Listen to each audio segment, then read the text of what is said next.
Merci, bonjour à tous.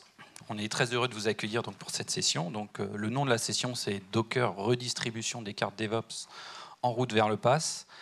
Vous pouvez nous suivre sur Twitter si vous voulez suivre ce genre d'informations. On va commencer tout de suite par une métaphore pour vous expliquer un petit peu le contexte. Voici le quai de la Joliette dans le port de Marseille dans les années 1890. C'est un port de commerce tout à fait classique sur lequel on voit qu'on a un certain nombre de bateaux. Et puis pour transporter des marchandises, on a des trains. Et entre les trains et les bateaux, on a des petites charrettes. Et surtout, on a une armée de personnes assez impressionnantes qui essayent de gérer ça. Et on est confronté à un certain nombre de limites dans ce modèle qui sont notamment... on a une déperdition d'énergie phénoménale pour transbahuter les marchandises d'un moyen de transport à l'autre. On a des ruptures de charge, comme on dit. Et ça, c'est notamment dû au fait qu'on ait des tonneaux qui ne se manipulent pas du tout de la même façon que des sacs ou des poutres ou des pierres, ce genre de choses. Finalement, les risques associés à ce modèle sont une perte de temps et d'énergie, des débits finalement pas énormes et beaucoup de travail manuel, donc des risques de casse, des risques de perte, des risques de vol. Alors, changement de décor. On est maintenant au port d'Anvers, un siècle plus tard. La problématique, c'est toujours la même. On cherche toujours à transporter des marchandises tout autour du monde. Par contre, l'image est très différente. On a maintenant un process qui est très industrialisé. On voit des milliers de boîtes, des conteneurs, et un balai de camions, d'automates, et de moins en moins de personnes en fait, qui s'agitent. Il n'y a plus cette euphorie, cette effervescence sur le port. Alors tout ça, ça commence dans les années 50 avec justement l'arrivée du conteneur, ces fameuses boîtes, qui ont finalement permis de définir une unité de travail partagée entre tous les acteurs de la chaîne logistique, alors qu'on soit capitaine de navire, transporteur routier, ou qu'on souhaite tout simplement transporter des marchandises dans le monde. On n'a pas le même métier, le même besoin, mais par contre, on sait travailler avec la même unité de travail. Dès lors qu'on définit ça, ça nous permet aussi d'outiller cette démarche, et c'est là que sont arrivés tous les mécanismes de chargement, les camions, les grues, etc. etc. Tout ça pourquoi ? Finalement, pour gagner sur le time to market, transporter les marchandises d'un point A à un point B n'a jamais été aussi court. On y a gagné grandement en qualité, puisqu'on a beaucoup moins de pertes, de casses, de vols, et le coût global du transport a dramatiquement chuté. Il n'a jamais été aussi peu cher de transporter des marchandises dans le monde. Alors, tout ça, au-delà de cette invention technologique, là, ce conteneur, ça a finalement permis l'explosion du commerce international. Donc on est bien loin de l'ambition de départ qui était simplement de standardiser un processus. Alors, au travers de cette présentation, on vous proposera d'abord de découvrir ce que c'est Docker, et ensuite on se proposera de discuter d'exemples d'opportunités qu'on peut adresser avec, et on fera une petite synthèse à la fin. Alors, qu'est-ce que Docker ? Alors, la promesse de Docker, c'est de fournir une technologie permettant de standardiser le packaging et l'opération des applications. Donc, la métaphore des containers qu'on a décrite tout à l'heure, Docker dit on va refaire la même chose dans le monde de l'application. Le mot le plus important ici, c'est application. Alors quand on a vu cet ovni arriver en tant que bon DevOps qui se respecte, on s'est dit oh là là, on parle d'automatisation, d'industrialisation, peut-être que ça tape un petit peu des modèles d'orgas, ça change peut-être de la culture, il y a peut-être des patterns d'archi à repenser derrière, donc on a tout de suite allumé tous nos voyants et on a commencé à creuser le sujet et on s'est dit mais ce conteneur là, ce conteneur applicatif, qu'est-ce que c'est, comment il fonctionne ? Et pour le décrire,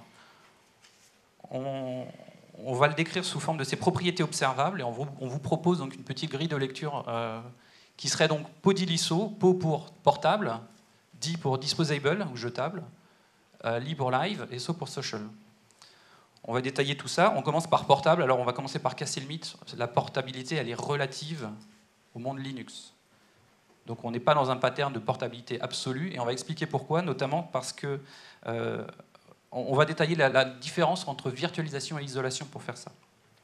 Donc vous connaissez le pattern de virtualisation classique, ça marche, voilà, qui consiste à faire tourner sur du matériel un hyperviseur, donc un système d'exploitation minimaliste. Et l'hyperviseur, il a pour tâche de faire croire à des machines virtuelles qu'elles sont en train de travailler sur du vrai matériel physique. Mais on a complètement abstrait ça, on fait croire qu'il y a du CPU, de la mémoire, du disque, des interfaces réseau. Et donc dans chacune des machines virtuelles, on réempile complètement un système qui va booter sur le matériel, un noyau. Ensuite, si on veut in fine faire tourner une application, il faut rajouter toute la stack au-dessus, le middleware et in fine l'application. Le modèle de Docker ne s'appuie pas sur de la virtualisation, il s'appuie sur de l'isolation. La grande différence, c'est qu'on ne va pas faire croire à une VM qu'on est en train de tourner sur un faux matériel, on va simplement isoler des ressources au sein d'un même noyau, d'un noyau Linux dans ce cas-là. Donc notre container, il n'a plus de noyau, on va juste lui faire croire qu'il est tout seul en train de travailler sur le matériel et il n'a plus qu'à fournir la partie librairie, middleware, application, mais on n'a plus vraiment de système d'exploitation en tant que tel. Ça a deux vertus. La première, c'est que ça permet de faire des choses qui démarrent très très vite et qui sont beaucoup plus légères que de la VM, notamment en termes d'empreinte mémoire, puisque dans un container, l'empreinte mémoire va être uniquement l'empreinte mémoire de l'application qui est en train de tourner. On ne parle plus de faire démarrer un OS complet. Et l'autre vertu, c'est que ça va beaucoup plus vite à démarrer, puisqu'on va juste démarrer les processus dont on a besoin et pas tout un système. Alors on l'a vu, ce mécanisme de conteneur, ça vient par-dessus le système d'exploitation. Mais pour autant, on n'hérite que de très peu de contraintes sur celui-ci. Alors la première, évidemment, c'est que cette technologie, elle est éligible au système Linux. C'est sa principale limite. Mais au-delà du fait qu'il faille simplement un noyau récent, ça fonctionne sur la plupart des distributions qui existent. La plupart d'entre elles ont fait un pas de géant ces derniers temps pour se rendre compatible à Docker, compte tenu du gros engouement qu'on peut rencontrer aujourd'hui sur cette technologie. Une autre chose, c'est qu'évidemment, ça nécessite d'installer l'agent Docker lui-même, mais encore une fois, il s'agit de quelque chose de très minimaliste, sans contrainte particulière. On voit maintenant arriver des distributions dédiées à cette tâche. On peut parler de CoreOS ou Boot2Docker, par exemple, qui sont des distributions spécifiques, des outils qui permettent uniquement d'exécuter des conteneurs, un petit peu comme les premiers hyperviseurs qu'on évoquait tout à l'heure. À l'époque, étaient simplement des OS traditionnels modifiés pour exécuter des VM, avant de devenir des produits à part entière. Alors, paramétrer un conteneur, ça repose sur très peu de choses. La première chose, ça serait plutôt la partie réseau.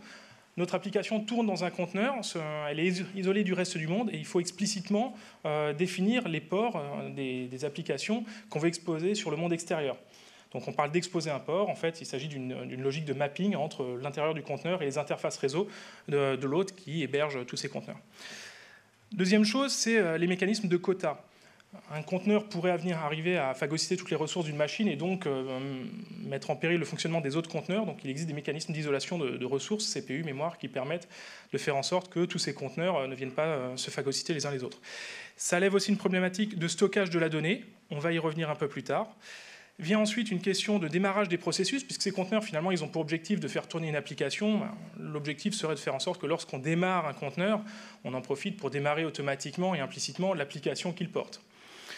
Dernière chose, c'est la question du paramétrage. Alors, un conteneur, il a besoin d'informations sur l'écosystème dans lequel il vit. Par exemple, une application peut avoir besoin de connaître l'adresse IP, le port de la base de données qui se trouve sur un autre serveur avec lequel il doit traiter. Alors, il existe un mécanisme qui permet d'injecter des variables d'environnement qui ne vivent que dans le contexte du conteneur et qui permettent à l'application d'aller chercher toutes ces informations de paramétrage pour son bon fonctionnement. Abordons maintenant la deuxième propriété observable qui est disposable ou plutôt jetable. Alors, construire un conteneur, ça ne coûte pas grand-chose, c'est quelque chose de très rapide et sans véritable coût, et du coup, ça lève une vraie question. Traditionnellement, on fait vivre les produits sur des systèmes qui, eux, existent dans la durée, qui ont des longs cycles de vie. On fait simplement mettre à jour les applications ou les composants de middleware, etc. etc. Eh bien, avec Docker, on peut aborder la problématique autrement. Plutôt que jouer sur la notion d'upgrade, on va plutôt chercher à reconstruire à chaque fois le conteneur. On ne le fait plus vivre, on ne le fait plus mettre à jour. On construit un conteneur et dès lors que l'application, le middleware ou l'un de ses composants globalement vient être changé, eh bien on reconstruit un conteneur et on le redéploie. Ça permet d'arriver sur une démarche d'architecture immuable. Le conteneur est quelque chose de relativement statique et finalement, ça permet de simplifier grandement les problématiques de patch management puisqu'en fait, le patching est complètement intégré dans le cycle de vie. Le conteneur, c'est plus simplement une application, c'est un écosystème complet, autoportant et cohérent entre lui-même, j'ai envie de dire, qui fonctionne. Alors, ça a un impact en fait de dire qu'on va systématiquement reconstruire des containers plutôt que de les mettre à jour. C'est qu'il faut changer d'approche quand on les gère. Il faut adopter une stratégie qu'on appelle cattle versus pet. Plutôt de considérer que les containers sont des petits animaux de compagnie que vous connaissez par leur nom, que vous choyez, qui vous donnez à manger, et que vous mettez un petit ruban rose au-dessus des cheveux, autour de soi, il faut considérer que vous avez du bétail. Donc vous allez les traiter en masse, vous allez les traiter de façon très brutale s'il le faut, parce que vous avez un volume énorme, vous avez un cycle de vie très court, vous allez avoir besoin de faire beaucoup d'opérations. Donc pour favoriser cette démarche de bétail, il faut évidemment, et Docker le propose, tous les outils pour travailler avec des API, avec des lignes de commande, pour que ce soit industrialisable au maximum. Et un des outils particuliers qui a été mis au point dans Docker, c'est ce qu'on appelle un Dockerfile. Un Dockerfile, c'est une recette de cuisine pour fabriquer l'image d'un conteneur. Cette image, on va ensuite pouvoir l'instancier pour faire tourner des conteneurs. C'est un fichier texte qui est très simple, hein. Celui-là, c'en est un complet, il veut vraiment dire quelque chose, où on a un certain nombre de lignes qui sont quasiment explicites, où on va dire qu'on va partir de quelque chose qui ressemble à de l'Ubuntu, on va installer un même cache, on va exposer des ports, ce genre de choses. Et c'est grâce à cette démarche et au fait qu'on ait des API qu'on va pouvoir avoir une gestion en masse de tout le cycle de vie de nos conteneurs. Alors, deuxième problématique qui résulte de cette approche de choix de reconstruction de conteneurs à chaque fois que celui-ci évolue.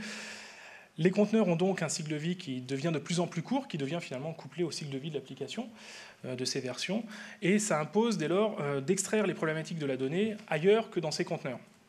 Alors, la tendance actuelle au big data a amené l'avènement de nouveaux outils. Donc, on pourra utiliser, par exemple, des solutions telles que du MongoDB, des clusters Hadoop, des solutions de stockage comme OpenStack Swift. Qu'elles soient externalisées ou internes à l'entreprise, elles permettront en tout cas d'externaliser la problématique de la data au niveau applicatif.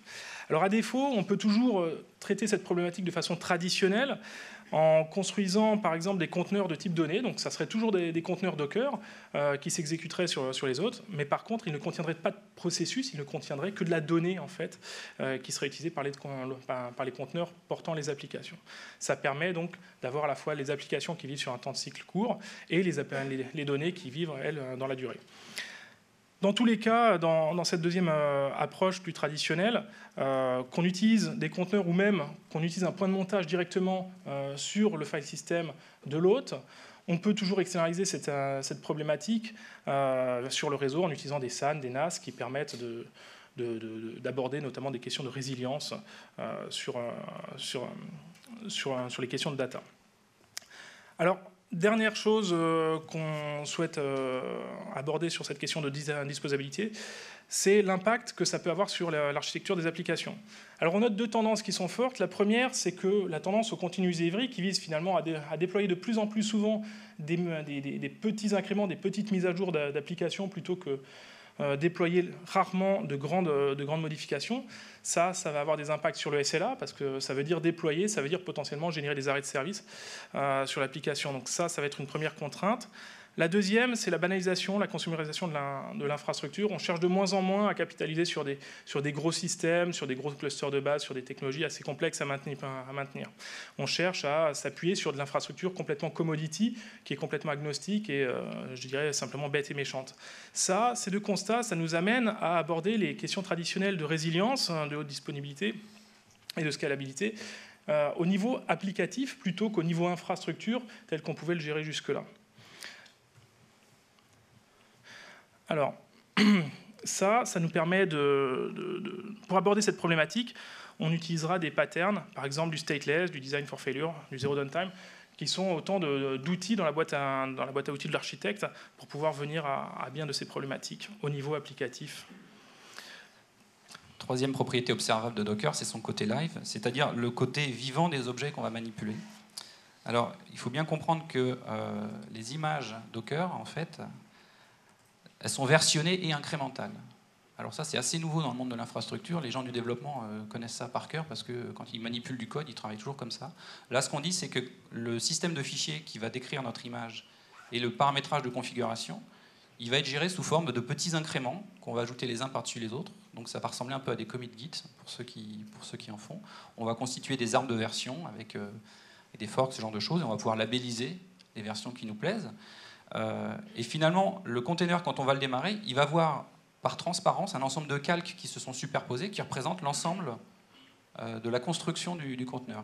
Si on regarde ce que ça donne avec une petite animation, vous partez d'un file system qui est vide dans lequel vous allez installer une base, qui vous fournit une arborescence de fichiers qui vous permet notamment de lancer des commandes type apt-get install. Donc là, on va pouvoir installer un Ruby.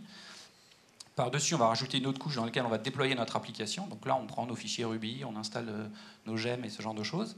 Et ensuite, on va démarrer une application. Et là, on démarre vraiment un container à partir de cette image. Et puis, cette image qu'on a construite, on peut évidemment démarrer plusieurs conteneurs pour des questions de dispo, pour des questions de scalabilité. Enfin, ça ne pose aucun problème. Et on peut repartir de la même image de base Ubuntu pour repartir sur une autre branche où on va aller rajouter un repo, installer Nginx, mettre un fichier de conf et démarrer un conteneur avec Nginx. En termes de stockage, là en plus il y a une petite optimisation parce que la base Ubuntu, du coup, elle est déployée qu'une seule fois sur le disque, donc on gagne un petit peu en place. Mais c'est pas parce qu'on est parti sur une base Ubuntu pour ces containers-là qu'on est forcément adhérent avec ça. Le noyau, il est très agnostique et donc on peut aussi décider de partir pour des besoins propres de développement.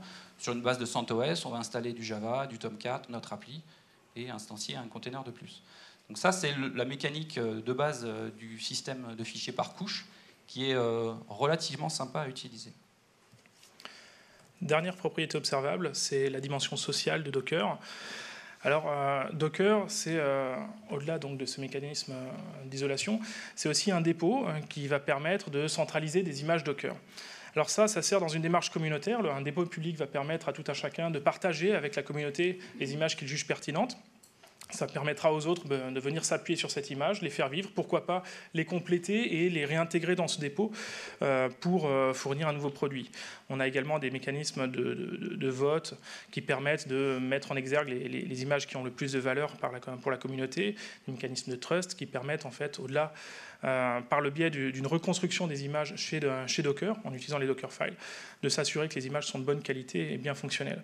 Enfin, on a des images officielles qui vont commencer à émerger, qui seront en fait une nouvelle façon pour des fournisseurs comme par exemple Redis de packager son produit et le mettre sur la place publique. Enfin, on a toute une logique d'outillage qui va permettre de construire, de faire vivre ces conteneurs, les déployer. Et ça, ça vient d'émerger chez Docker, ça s'appelle le Docker Hub, qui est un ensemble de mécanismes de workflow, d'API, d'automates, qui permet de construire donc, des conteneurs et les déployer sur différents systèmes.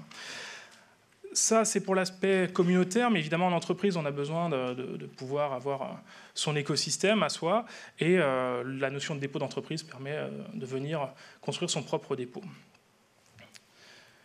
Alors, vous l'attendiez toutes, voilà la démo. Une bonne session de texte sans démo, ça ne marche pas. Donc, on repart de notre petit Dockerfile qu'on avait tout à l'heure, qui consiste simplement à faire tourner un Memcache. Si vous aviez eu une application en PHP ou en Node.js ou en ce que vous voulez, la méthode aurait été exactement la même.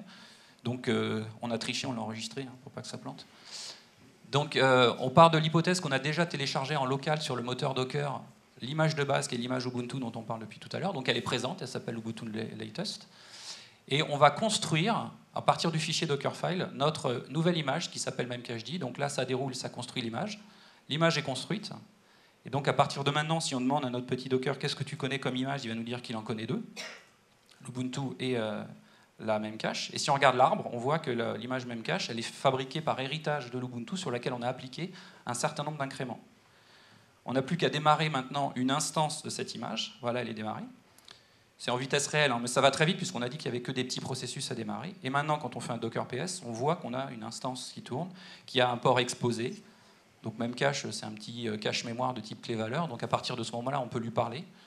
Donc on peut lui demander sa version. On voit que c'est une version Ubuntu, ce qui paraît logique puisque notre socle, c'était une Ubuntu. On va pouvoir faire un set, poser une clé. Donc là, on utilise tout à fait naturellement l'application. Elle a été seulement bien packagée dans un joli paquet cadeau. On peut requêter, bon là on est sur du classique applicatif, et quand on a fini de jouer, on peut assez sauvagement déjà tuer l'instance. Pour la tuer, on la tue. Et on va la supprimer juste derrière. Donc supprimer l'instance veut dire qu'elle n'est plus résidente sur le système, mais pour autant l'image est toujours là, donc quand on voudra, on pourra en réinstancier autant qu'on veut. Donc voilà, Docker c'est aussi simple que ça, il n'y a rien de particulièrement compliqué à l'usage et vous verrez que les lignes de commande sont très naturelles à utiliser. Si on fait la synthèse donc, de la technologie Docker, donc, on a toute la partie moteur Docker, qu'on appelle Docker Engine, qui est en fait une couche très fine sur des systèmes d'isolation et de copy on write au niveau du file system qui existent déjà depuis longtemps. Et l'intelligence de Docker, elle n'a pas été dans le fait d'avoir tout réécrit, mais au contraire d'avoir été un petit peu feignant et d'avoir fait uniquement la partie qui a de la valeur ajoutée, donc une belle encapsulation, des jolies API pour que ce soit pratique à utiliser, mais surtout pas autre chose. Les systèmes type cgroups ou namespace existent dans le noyau Linux depuis plusieurs années, donc autant les réutiliser, elles font très bien le boulot. Par-dessus cette couche, on a le Docker Hub pour toute la dimension sociale. Et alors ce qui est intéressant, c'est que le moteur là, qui commence à faire pas mal de bruit parce que ça fonctionne, c'est rapide, ce genre de choses, ben, ça commence à faire briller les yeux d'un certain nombre d'acteurs qui tous plus ou moins sont en train de dire « Ah ben nous, on va un petit peu transformer notre offre de service pour devenir compatible avec Docker ». Donc que ce soit du OpenStack, du Red Hat, enfin, vous avez à peu près tout le monde. Et le fait que tout le monde se positionne, ça nous fait une habile transition, n'est-ce pas, sur les opportunités de Docker. Donc nous, on en a identifié deux, qui serait de dire, petit 1, que Docker incarnerait et inventerait un nouveau paradigme, qui s'appellerait le CAS. Et peut-être que finalement, Docker ne servirait qu'à faciliter l'adoption du PaaS. Alors maintenant qu'on cerne mieux cette technologie, on voit la difficulté d'essayer de l'associer avec l'un des types de cloud qui existent traditionnellement. C'est pas totalement du IaaS puisqu'on travaille par-dessus l'OS et paradoxalement c'est pas non plus du PaaS parce qu'on n'est pas encore au niveau du code de l'application. On a encore une capacité à exécuter n'importe quoi au sein d'un système. Donc finalement, sa meilleure position, ça serait peut-être entre les deux, avec l'émergence d'une offre intermédiaire qui serait le CAS et qui permettrait d'exécuter des programmes dans des bulles, des conteneurs qui seraient agnostiques sur un autre. Alors, comme tout produit cloud, ce produit, évidemment, il devrait aborder les propriétés habituelles comme faire du self-service, être à la demande, être piloté par les API, on va le voir tout à l'heure, c'est utile, et être bien évidemment facturé à l'usage. Alors, ça sous-entendrait organiser un petit peu le modèle d'interaction autour de cette offre de service. Et plutôt que de dire qu'on avait initialement des équipes dev et des équipes ops, en fait, on pense un petit peu le modèle différemment en disant qu'il y aurait d'abord une équipe qui serait une équipe apps, qui aurait pour boulot de travailler à l'intérieur du conteneur. Donc c'est des équipes qui savent fabriquer des conteneurs, comme on l'a vu tout à l'heure, qui savent les opérer à un niveau applicatif. Ce sont les seuls qui maîtrisent ce qu'ils ont mis à l'intérieur, donc c'est les seuls qui sont à même de gérer l'application. Par contre, quand ils fabriquent un conteneur, ils se moquent de savoir où est-ce qu'il va être exécuté. Il est portable et c'est fait pour ça. Donc que ce soit sur un poste de dev ou sur la production, ils s'en moquent, ils fabriquent exactement le même conteneur. On est vraiment dans un pattern DevOps qui s'appelle You Build It, You Run It, où on fabrique, donc on assume derrière l'opération du système. Ça demande des compétences doubles, parce que fabriquer toute la partie socle pour héberger l'application, ça demande un petit peu de compétences Ops. Donc on est vraiment dans des équipes DevOps. Et de l'autre côté, on aurait donc des équipes infrastructures qui, elles, travaillent à l'extérieur du conteneur. Elles ne savent pas vraiment comment ils ont été construits. Par contre, elles savent très bien les opérer par centaines de milliers. Et elles se sont organisées pour ça. Alors, rentrons maintenant en situation. On va se mettre dans un premier temps du côté des gens qui souhaiteraient utiliser une telle offre. Et commençons par nous mettre à l'échelle du développeur. Donc le développeur, lui, il pourrait déjà utiliser Docker à l'échelle de son poste de travail pour aller chercher sur les dépôts des composants, par exemple une image de conteneur qui porterait un middleware dans lequel il n'aurait plus qu'à rajouter ce qui manque, c'est-à-dire son application et la finalisation du paramétrage.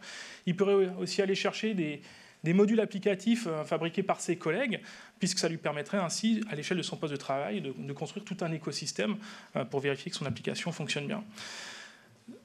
L'utilisateur peut utiliser par exemple des distributions comme CoreOS ou Boot2Docker, qui sont des solutions qui permettent de fournir des solutions de casse localement au poste de travail assez facilement. Le développeur, en définitive, produit encore et toujours du code. Cette fois-ci, simplement, on viendra y rajouter des informations supplémentaires, comme par exemple des Dockerfiles qui permettront de définir ce que sont les conteneurs qui devront héberger les applications. Et la suite de l'intégration se fait assez classiquement avec une usine de développement qui va aller chercher, dès lors que le code vient d'être mis à jour, les mises à jour, va reconstruire l'application, la tester, la compiler et la packager. La petite différence étant que cette usine de dev ne s'arrêterait pas simplement au fait de packager l'application, elle viendrait encapsuler l'application et tout son écosystème dans un conteneur. Ce conteneur, lui, pourrait ensuite atterrir de nouveau sur un dépôt pour pouvoir être utilisé par d'autres, mais aussi et surtout, cette usine de dev permettrait potentiellement de déployer le conteneur sur des environnements, par exemple de tests, sur lesquels on jouerait justement des tests qui permettraient de vérifier que l'application fonctionne bien avant d'avancer plus loin dans un pipeline de déploiement en allant sur une plateforme d'UAT, de pré-prod et enfin de production. Alors, deuxième aspect, c'est vu du côté des ops, des gens qui fournisseraient un tel service. Donc, ce service, il pourrait être évidemment interne ou externe à l'entreprise. Donc, on a vu que les géants du web s'y intéressent. On sait aussi qu'il y a des petites startups qui essayent de se positionner sur ce nouveau marché qui est celui du CaaS. Mais en tout état de cause, les services qui seraient attendus de cette offre de CaaS, ça serait les suivants. Le premier, ça serait d'intégrer toutes les problématiques traditionnelles qu'on a dans le IaaS, puisqu'une ferme de serveurs CaaS, c'est un certain nombre de machines à gérer, donc il y a cette large échelle à gérer, puisque Docker à lui-même ne l'intègre pas naturellement. Ça veut dire qu'il faudrait aussi gérer les problématiques de multi-tenancy, parce que chaque client a un certain nombre de conteneurs à faire fonctionner qui peuvent être amenés à parler entre eux, mais par contre, il faut les isoler des autres conteneurs qui représentent potentiellement d'autres clients. Tout ça, on le piloterait au travers d'API, pour pouvoir par exemple le plugger directement dans les software factories, c'est une démarche d'infrastructure as code. On pourrait aussi avoir des API de services transverses, donc pour pouvoir mettre à disposition des instances de load balancer, des services de type DNS ou des annuaires de services, ces derniers étant de plus en plus importants, puisque les conteneurs ayant un cycle de vie de plus en plus court, ces annuaires permettent de maintenir en fait la topologie de l'application. Enfin, il faudrait bien sûr intégrer des fonctions traditionnelles de support, comme de la gestion d'accès, de la facturation. Et le fait d'avoir défini un modèle standard pour packager les applications, ça ouvre effectivement également la porte à des offres de type marketplace, où on pourrait imaginer que des éditeurs fournissent des images de conteneurs Docker qui vont pouvoir ensuite être déployés sur les différents CaaS avec un modèle de facturation à définir. Donc là, on est vraiment dans la prospective, mais on imagine que ça pourrait avoir un sens assez naturel, au-delà des techno open source pour lesquels c'est déjà le cas. Si on regarde maintenant la deuxième hypothèse, c'est de dire que Docker facilite l'adoption du PaaS. Alors, dans le cadre du PaaS, pour en reprendre l'une des définitions les plus usitées, par exemple celle d'Heroku, le développeur va directement utiliser son code et le fournir au PaaS, ainsi qu'un certain nombre de méta-informations qui vont définir la topologie ou la façon dont sera déployée l'application dans ce fameux PaaS. Mais l'unité de travail, c'est directement le code. Donc on n'a plus Docker qui intervient directement comme unité de travail partagée entre ces deux entités, le fournisseur d'application et le système. Par contre, ça ne veut pas dire que Docker n'a pas d'intérêt. On pourrait le voir en fait sous le capot, qui ne serait pas directement visible de l'utilisateur du PaaS. Par contre, il pourrait fonctionner en interne, puisqu'on l'a vu dans tous les cas, sur le PaaS, il s'agira dans tous les cas de faire fonctionner des applications isolément les unes des autres pour le compte des différents clients. Donc, là, Docker pourrait apporter une vraie plus-value. C'est d'ailleurs comme ça que Docker est né. En fait, c'était initialement une offre de PaaS qui a été faite par .cloud, où ils ont commencé par développer en interne une technologie de containerisation qu'ils ont appelée Docker. Ils l'ont open sourcé. Et en fait, ils ont été victimes de leur succès, ce qui fait qu'ils ont complètement changé leur fusil d'épaule. Ils se sont renommés en docker.com et ils ont recentré leur activité sur tout ce qui est l'animation du produit Docker. Mais il y a d'autres initiatives open source comme Flynn et Dace qui viennent se rajouter comme des surcouches au-dessus de Docker pour fournir chez vous, à la maison, dans vos entreprises ou n'importe où, une capacité à produire une solution de PaaS à la Heroku, avec la même mécanique. Je pousse du code, je le commit, et hop, ça me construit mon application et ça l'exécute. Sauf qu'en dessous, ça va manipuler des conteneurs Docker. Pour ça, il commence d'abord par implémenter un CaaS, gérer les conteneurs, gérer des cycles de vie en masse avec un certain nombre de services techniques. Tous ces services techniques, c'est évidemment des conteneurs en interne. On ne les voit pas, mais ils sont là. Et ils utilisent ce qu'on appelle les build packs, qui sont des ressources open sourcées par Heroku, qui permettent, à partir du moment où on a détecté le type de langage qu'on a poussé dans le PaaS, du Java, du PHP, du JS, tout ce qu'on veut, de fabriquer complètement les containers et les opérer. Donc ça, c'est des projets qui sont en train d'arriver, qui sont aujourd'hui pas mûrs, mais pour lesquels on voit un énorme potentiel. Et en termes de takeaway, en fait... En termes de takeaway, on va revenir sur deux choses. La première, c'est qu'on vous a présenté deux modèles, le PaaS et le CaaS. Le CaaS, on le comprend maintenant, offre plus de liberté que le PaaS, parce que finalement, on peut faire fonctionner n'importe quoi, on peut mettre n'importe quoi dans ses conteneurs, mais par contre, ça reste à votre charge, en tant que constructeur d'une application, de définir la topologie et tous les éléments en fait, propres à cette application. Dans le cas du PaaS, en revanche, l'approche est beaucoup plus intégrée. Vous fournissez du code et en fait, c'est le PaaS qui va venir vous fournir tous les moyens d'exécuter votre application. Vous n'aurez juste à définir que si cette application fonctionne sur une instance, sur N instances, et c'est lui qui construira éventuellement le load balancer qui vient devant, qui répartira l'application sur plusieurs instances, etc. Ces deux approches sont très différentes, mais elles sont complémentaires parce que L'approche de pass permet finalement de s'abstraire quand on construit une application d'un grand nombre de contraintes, dès lors qu'on a des besoins qui sont simples, parce que le pass ne sait pas gérer toutes les problématiques de topologie, ne sait pas intégrer tous les langages, toutes les technos qu'on a dans la maison, mais ça permet en tout cas de simplifier les choses. Le CAS, lui, vient compléter cette approche en offrant plus de liberté, mais plus de contraintes aussi. Mais il ne s'agit pas tant de choisir l'un ou l'autre, puisqu'en fait, on le voyait tout à l'heure, le pass peut utiliser pour son besoin interne un système de CAS qui sera en fait masqué de la part de l'utilisateur. Donc l'avenir est très probablement dans l'union de ces deux solutions au sein de l'entreprise plutôt que dans l'une ou l'autre. Dernière chose, donc, si on résume un peu ce que c'est Docker, c'est avant tout un changement de paradigme, c'est le paradigme ou la métaphore du conteneur comme nouvelle unité de travail. Et d'un point de vue technologique, ça nous a amené à deux patterns. On a vu un nouveau pattern qui est celui du CAS, mais c'est aussi potentiellement un enabler pour le PaaS. Docker, c'est pas que de la technologie, on voit que ça fait bouger les lignes aussi, c'est du DevOps. Que ce soit par exemple en matière de continuous delivery, on a vu tout à l'heure dans la cinématique du CAS que ça pouvait s'inscrire en aval d'un processus d'intégration continue traditionnel. Donc ça vient très bien compléter cette démarche et l'outiller. Ça a fait bouger les lignes en matière d'architecture aussi, puisque ça ramène un certain nombre de questions au sein de l'application, alors qu'on les déléguait plus traditionnellement au sein de l'infrastructure. Et enfin, ça reventile les rôles et responsabilités de chacun au sein de la DSI. Tout ça, finalement, pour trois choses. La première, c'est du time to market, gagner en vélocité. C'est bien l'ambition du continuous delivery. On va aussi y gagner en qualité, puisque tout à l'heure, dans la cinématique, on voyait que dès le poste de développeur, on était capable de se construire un environnement très représentatif de ce qu'on aurait beaucoup plus tard en production, ce qui permet de détecter les problèmes beaucoup plus en amont. Et enfin, ça nous amène aussi à des questions de coût, puisqu'en fait, ça permet de massifier le SI. On a vu par exemple qu'il y a moins de systèmes d'exploitation à maintenir, puisqu'en fait, les conteneurs, ce sont juste des applications qui sont isolées les unes des autres. Ça permet potentiellement de rationaliser le SI, améliorer les coûts d'opération.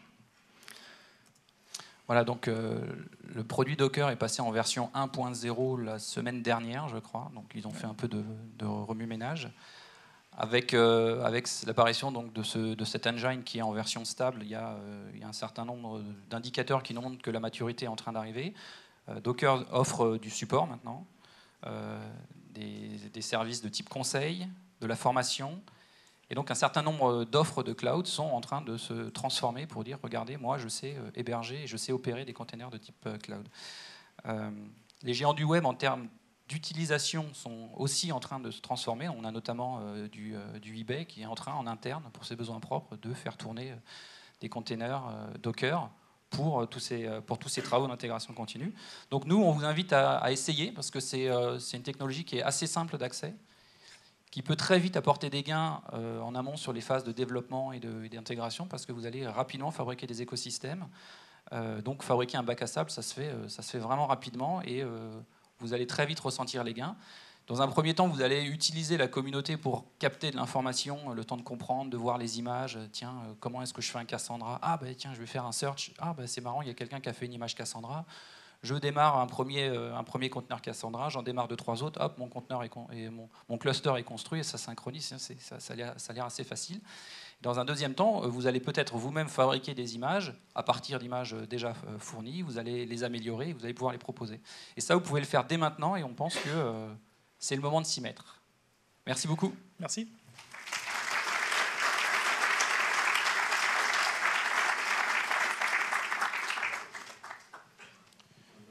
On a un peu de temps pour les questions? Ah ouais, alors. Donc on a un peu de temps pour les questions.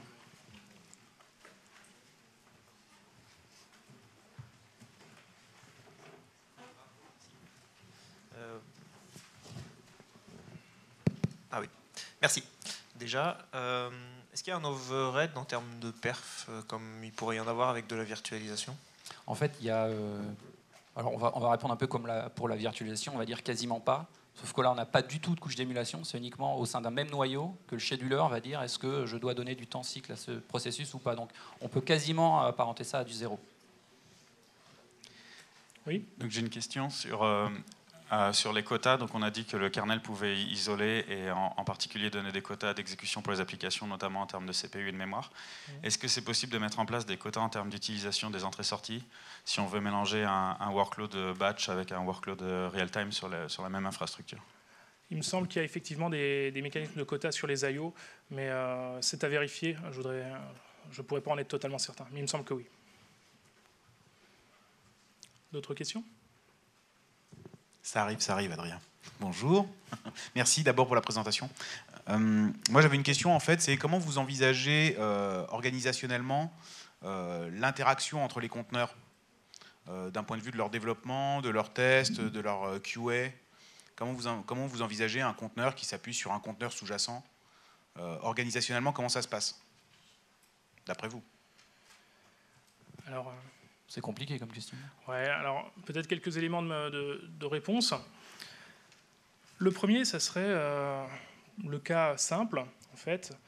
Dans Docker, il est possible, en fait, à la création, à l'instanciation d'un conteneur, sur la base d'une image, de lui préciser, en fait, qu'il est lui-même esclave d'un autre conteneur. Et en fait, ça permet de mettre en place, via les mécanismes de variables d'environnement que j'évoquais tout à l'heure, de faire rapatrier des informations relatives à cet autre conteneur duquel on est dépendant au sein du premier conteneur.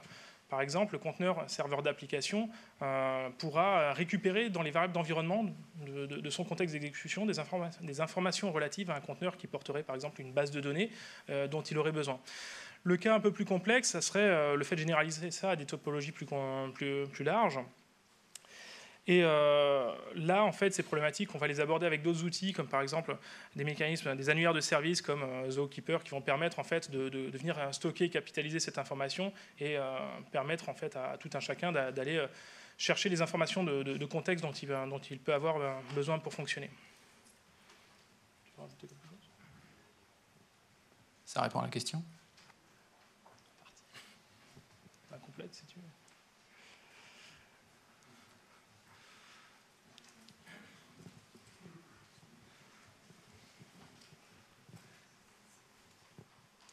Bonjour.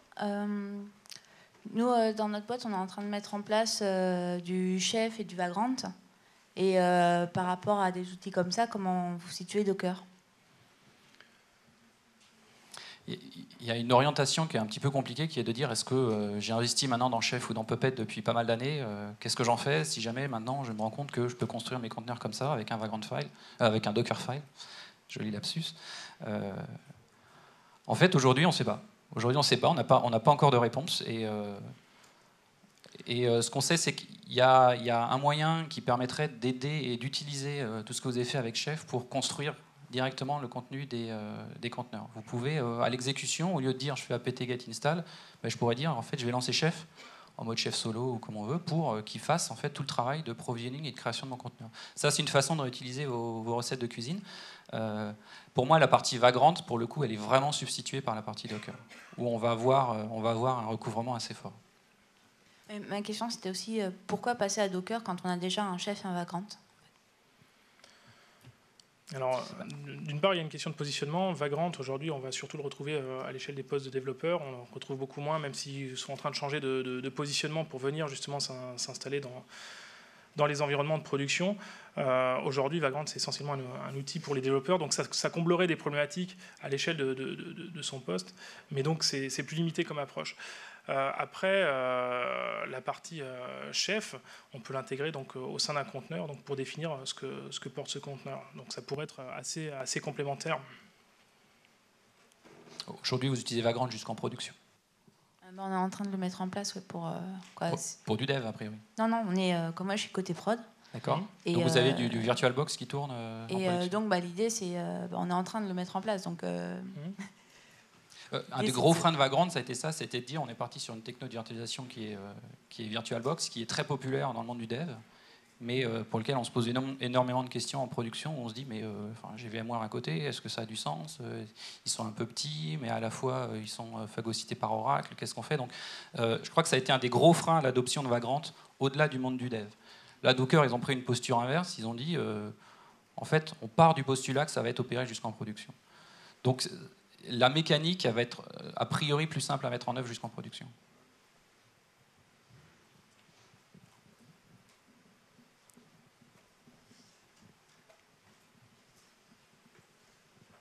Donc vous conseillez quand même, malgré que ce soit une 1.0, de déployer en production. Enfin, c'est vraiment orienté production. Alors, le produit est encore jeune, donc là, effectivement, ça a été annoncé en V1.0 il y a quelques semaines. Néanmoins, ce qui est important, c'est ce qu'on disait tout à l'heure. Docker n'a pas forcément inventé grand-chose, ils ont un peu été feignants. Ils ont surtout inventé l'API qui permet de packager, avoir une dimension produit, mais les technos sous-jacentes, elles existaient déjà. Donc même avant que Docker existe formellement en version 1.0, un certain nombre d'acteurs, notamment les géants du web, les exemples qu'on citait, les utilisaient déjà pour leurs besoins. Donc on peut d'ores et déjà commencer à l'utiliser pour des besoins de production. Un complément de réponse, c'est que Docker, aujourd'hui, en annonçant cette version 1.0, est venu annoncer toute une gamme de services professionnels, justement, pour accompagner les entreprises, avec du training, avec du consulting, et avec des offres de support qui permettent justement de pouvoir être plus tranquille pour une utilisation dans des écosystèmes de production. Il y a des références en production ?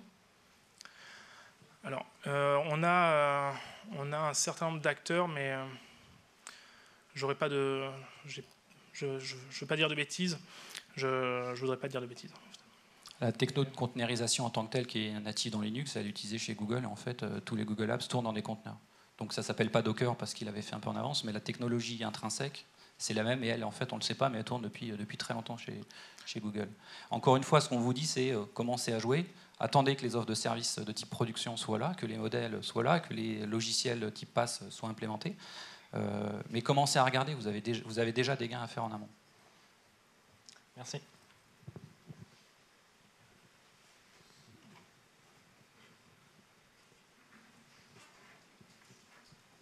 On a encore le temps peut-être pour une question ou deux. Non. Encore moi. Du coup, vous êtes passé très rapidement, par manque de temps, je pense, sur les conteneurs donnés. Vous pouvez en dire un petit peu plus, quel est leur cycle de vie? Est-ce qu'on peut les trimballer à droite, à gauche comme ça? Est-ce qu'on les backup? Comment ça se passe en fait? Alors les conteneurs donnés, c'est des conteneurs absolument standards, c'est-à-dire qu'on peut les versionner, on peut faire des incréments, on peut faire ce genre de choses, on peut les déposer sur des serveurs centraux. La seule différence, c'est qu'au moment où on l'a démarré, en fait, on n'a pas vraiment démarré et on a juste instancié le fait qu'il y avait un file system. Donc les cycles de vie en termes d'outillage technique, on a les mêmes capacités pour les déposer, pour les déplacer. Par contre, on va faire en sorte de jamais les détruire. Mais si on a des conteneurs de type données, comme on disait, on a une problématique, c'est qu'on n'a pas le droit de les perdre. On n'a pas le droit on ne peut pas se permettre de les considérer volatiles comme de l'applicatif. Donc on est obligé et on est ramené à la nécessité d'avoir des solutions d'infrastructure en dessous pour assurer leur tolérance à la panne. Donc là, par exemple, on pourrait imaginer mettre ça sur des SAN ou jouer avec des technos un peu plus rigolotes comme du Ceph pour commencer à monter des clusters répartis de stockage. Très bien, merci beaucoup Arnaud et Adrien. Merci à vous.